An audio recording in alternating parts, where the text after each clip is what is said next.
ये आकाशवाणी रायपुर है। प्रादेशिक समाचार बुलेटिन के साथ मैं लता देवी चौहान।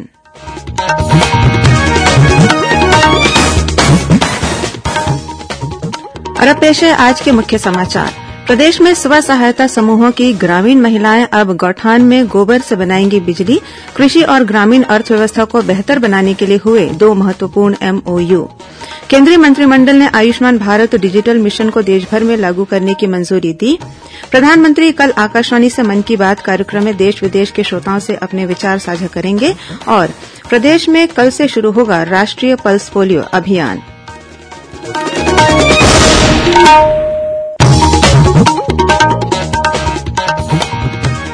अब समाचार विस्तार से।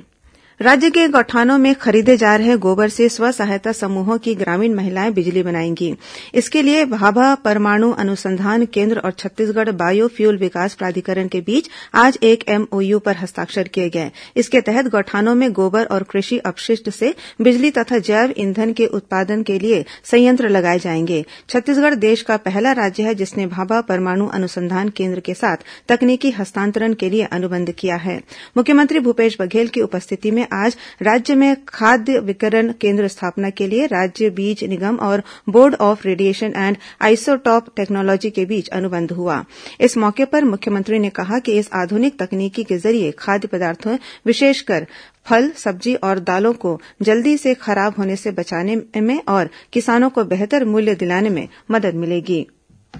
केंद्रीय मंत्रिमंडल ने आयुष्मान भारत डिजिटल मिशन को देशभर में लागू करने की मंजूरी दे दी है। 5 वर्ष की अवधि के लिए बजट में 1,600 करोड़ रुपए का प्रावधान किया गया है। राष्ट्रीय स्वास्थ्य प्राधिकरण आयुष्मान भारत डिजिटल मिशन की कार्यान्वयन एजेंसी होगी। मुख्यमंत्री भूपेश बघेल ने आज विदेश मंत्री एस जयशंकर से दूरभाष पर चर्चा कर यूक्रेन में फंसे छत्तीसगढ़ के नागरिकों की सकुशल वापसी के लिए हर संभव प्रयास किए जाने का आग्रह किया। मुख्यमंत्री कार्यालय ने एक ट्वीट के माध्यम से यह जानकारी दी। विदेश मंत्री ने मुख्यमंत्री को हर संभव सहयोग का आश्वासन दिया है। गौरतलब है कि यूक्रेन में इस समय फंसे भारतीय छात्रों में छत्तीसगढ़ के भी छात्र शामिल हैं। केंद्र सरकार इन छात्रों को सकुशल वापस लाने के लिए लगातार प्रयास कर रही है। प्रधानमंत्री नरेन्द्र मोदी कल आकाशवाणी से मन की बात कार्यक्रम में देश विदेश के श्रोताओं से अपने विचार साझा करेंगे। यह इस मासिक रेडियो कार्यक्रम की 86वीं कड़ी होगी। आकाशवाणी और दूरदर्शन के समूचे नेटवर्क पर इसका प्रसारण होगा। आकाशवाणी समाचार की वेबसाइट और news on AIR mobile app पर भी यह उपलब्ध रहेगा। आकाशवाणी समाचार, दूरदर्शन समाचार, प्रधानमंत्री कार्यालय तथा सूचना और प्रसारण मंत्रालय के यूट्यूब चैनलों पर भी यह कार्यक्रम सीधा प्रसारित किया जाएगा। हिन्दी प्रसारण के तुरंत बाद आकाशवाणी से क्षेत्रीय भाषाओं में भी इसका प्रसारण होगा। क्षेत्रीय भाषाओं में मन की बात कार्यक्रम रात 8 बजे फिर सुना जा सकेगा।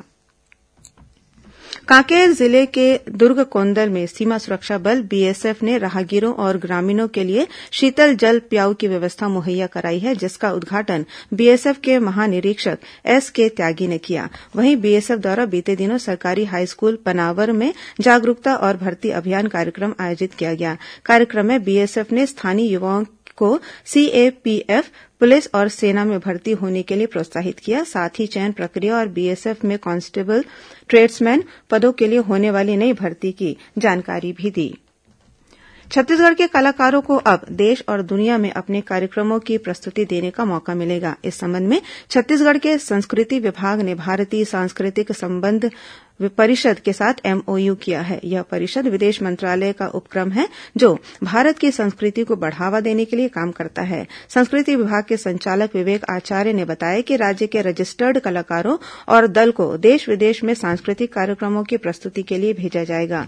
गौरतलब है कि संस्कृति विभाग के चिन्हारी पोर्टल में कलाकारों का पंजीयन किया जाता है। इसमें अब तक राज्य के 2025 कलाकार और 443 कला दल रजिस्टर्ड हो चुके हैं। जिन कलाकारों का रजिस्ट्रेशन नहीं हुआ है वे cgculture.in पर अपना रजिस्ट्रेशन करवा सकते हैं। शिक्षा मंत्रालय ने सांस्कृतिक विविधता को प्रोत्साहित करने, बहुभाषावाद को बढ़ावा देने और एक भारत श्रेष्ठ भारत की भावना का प्रसार करने के लिए भाषा सर्टिफिकेट सेल्फी अभियान का शुभारंभ किया है।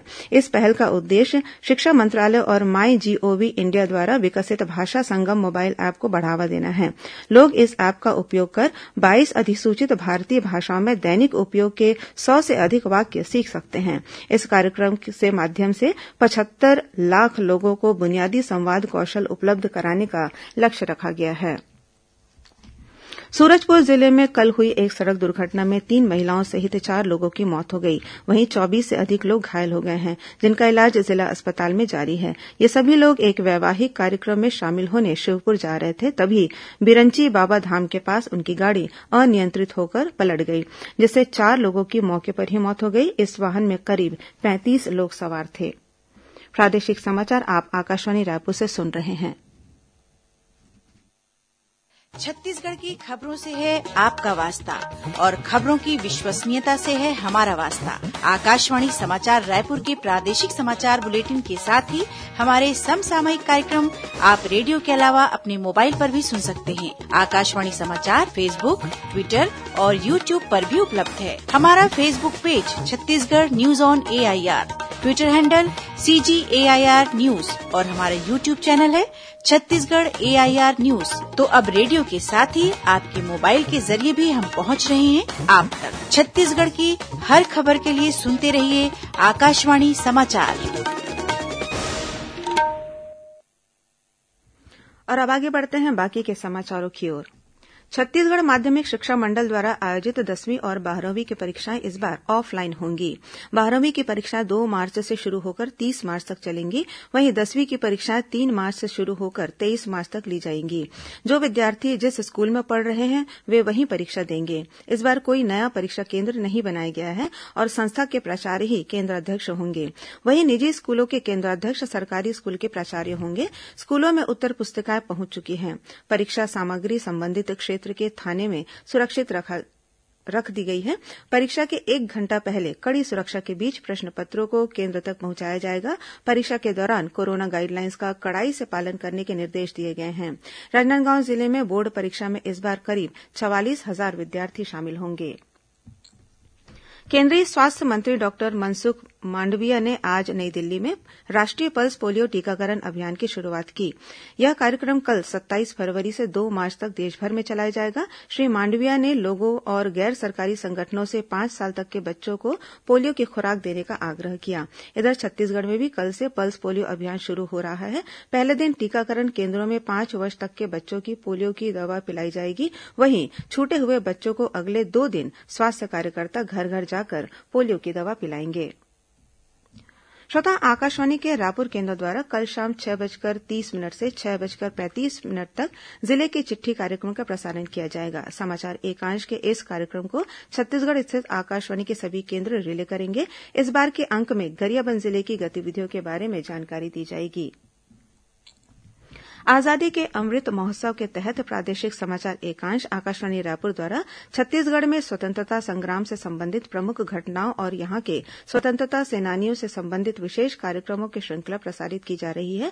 इसी श्रृंखला में स्वतंत्रता संग्राम के दौरान 1857 से 1920 के कालखंड के दौरान छत्तीसगढ़ में हुए प्रमुख आंदोलनों और स्वतंत्रता सेनानियों के बारे में आकाशवाणी समाचार ने वरिष्ठ इतिहासकार आचार्य रामेन्द्रनाथ मिश्र से बातचीत की। इस विशेष वार्ता के दूसरे अंक का प्रसारण समसामयिक विषयों पर आधारित कार्यक्रम बातों बातों में के अंतर्गत आकाशवाणी केन्द्र रायपुर द्वारा कल 27 फरवरी को सुबह 9:30 से किया जाएगा। इसे छत्तीसगढ़ स्थित आकाशवाणी के सभी केन्द्र एक साथ रिले करेंगे। अब कुछ अन्य खबरें संक्षिप्त में। प्रधानमंत्री नरेन्द्र मोदी ने महान स्वतंत्रता सेनानी वीर सावरकर की पुण्यतिथि पर श्रद्धांजलि अर्पित की है। ट्वीट संदेश में प्रधानमंत्री ने कहा कि वीर सावरकर बलिदान और दृढ़ता की प्रतिमूर्ति थे। स्वतंत्रता संग्राम सेनानी चंद्रशेखर आजाद की कल पुण्यतिथि है। मुख्यमंत्री भूपेश बघेल ने उन्हें नमन करते हुए कहा है कि चंद्रशेखर आजाद के देशप्रेम और साहस से हजारों युवाओं को आज भी प्रेरणा मिलती है। मुख्यमंत्री ने अविभाजित मध्यप्रदेश के पूर्व मुख्यमंत्री पंडित श्यामाचरण शुक्ल की जयंती की पूर्व संध्या पर उन्हें नमन किया है। डॉक्टर प्रशांत श्रीवास्तव दुर्ग स्थित हेमचंद यादव विश्वविद्यालय के कुलसचिव होंगे। उच्च शिक्षा विभाग ने इस संबंध में आदेश जारी कर दिया है। छत्तीसगढ़ लोक सेवा आयोग ने गृह विभाग में सहायक लोक अभियोजन अधिकारी के 62 पदों के लिए चयन सूची जारी कर दी है। रायगढ़ में तहसील कार्यालय में पिछले दिनों हुए कथित विवाद के 3 और आरोपी अधिवक्ताओं को आज रायगढ़ कोर्ट से जमानत मिल गई है। इससे पहले 2 अन्य अधिवक्ताओं को पहले ही जमानत मिल चुकी है। राजनांदगांव जिला रोजगार कार्यालय में आगामी 2 और 3 मार्च को रोजगार मेले का आयोजन किया जाएगा। इसमें सुरक्षा जवान और सुपरवाइजर के पदों पर भर्ती की जाएगी। और बस्तर जिले के जगदलपुर, पल्लीनाका, डिमरापाल और केशलूर क्षेत्र में खनिज जांच दल के गौण खनिज का अवैध परिवहन करते 6 वाहन जब्त किए गए हैं। इसके अलावा जिले के अनेक गांवों में अवैध उत्खनन के 13 मामले दर्ज किए गए हैं। अंत में मुख्य समाचार एक बार फिर। प्रदेश में स्व सहायता समूहों की ग्रामीण महिलाएं अब गौठानों में गोबर से बनाएंगी बिजली। कृषि और ग्रामीण अर्थव्यवस्था को बेहतर बनाने के लिए हुए 2 महत्वपूर्ण एमओयू। केंद्रीय मंत्रिमंडल ने आयुष्मान भारत डिजिटल मिशन को देशभर में लागू करने की मंजूरी दी। प्रधानमंत्री कल आकाशवाणी से मन की बात कार्यक्रम में देश विदेश के श्रोताओं से अपने विचार साझा करेंगे। और प्रदेश में कल से शुरू होगा राष्ट्रीय पल्स पोलियो अभियान। इसी के साथ प्रादेशिक समाचार बुलेटिन समाप्त हुआ। नमस्कार।